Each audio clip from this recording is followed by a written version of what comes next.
જય માતા મિત્રો, હમણાં એક ઘટના બની કઠવાડા જીઆઈડીસીમાં બાલ મજૂરી વાળા રેડ પાડવા આવ્યા. મારા એક ઓળખીતાના ત્યાં રેડ પડી.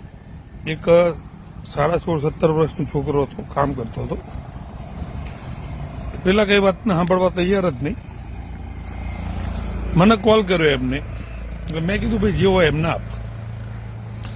મેં એમના ઓફિસરો સાથે વાત કરી, ભાઈ તમે જે બાલ મજૂરીનું રોકવા આવ્યા છો બહુ સારી વસ્તુ છે, આપણા કાયદાની જોગવાઈમાં છે, પણ તમે દીકરાને પૂછો કે તું બાલ મજૂરી કેમ કરે, ભાઈ તું કેમ નોકરી આવે, શું કામ તું નોકરી આવે? કારણ કે આપણે બધા લાગણીશીલ છીએ. એ છોકરાને મા અને બાપ બંને નહોતા, બે નાની બહેનો હતી. નાની ઉંમરમાં જેના ઉપર જવાબદારી હોય ને એને 15 વર્ષે કામ કરવું પડે.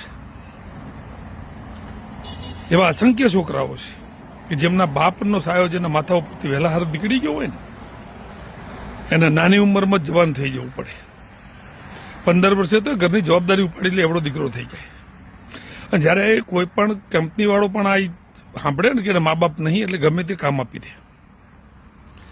તમારે જો એ છોકરાઓના ભાઈ કામ ના જ કરાવવું હોય તો સરકારે એક નિયમ કરવો જોઈએ કે જેનો બાપ નાની ઉંમરમાં મરી જાય, છોકરાઓ જેના નાના હોય એને દર મહિને 15-20 હજાર રૂપિયાનું આપવાની જોગવાઈ કરવી જોઈએ.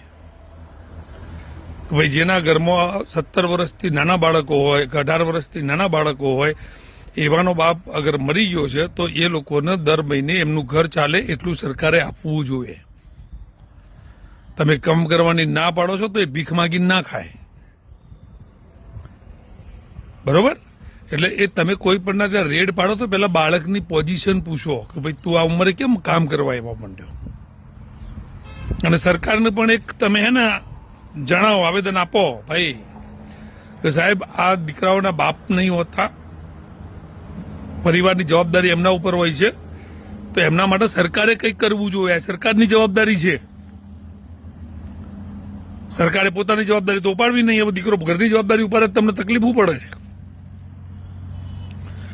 એટલે સરકારે પણ આ કાયદા વિશે વિચારવું જોઈએ અને જેને પિતા નાની બાળકો મૂકીને એક્સપાયર થઈ જાય ને તો એના માટે કંઈક વિચારવું જોઈએ. એકલા તળીંગા મારવાથી કે રેડો પાડવાથી કશું ના થાય. એ રેડ જે બાળકો કામ કરે છે ભણતા નહીં ને એના મૂળ સુધી જાઓ અને એ બાળકોને મદદ કરી અને ભણાવો તો તમે સરકારના મંત્રીઓ કામના છો, સમાજ સેવકો છો અને તમે આ સમાજનું હિત જ જુઓ છો.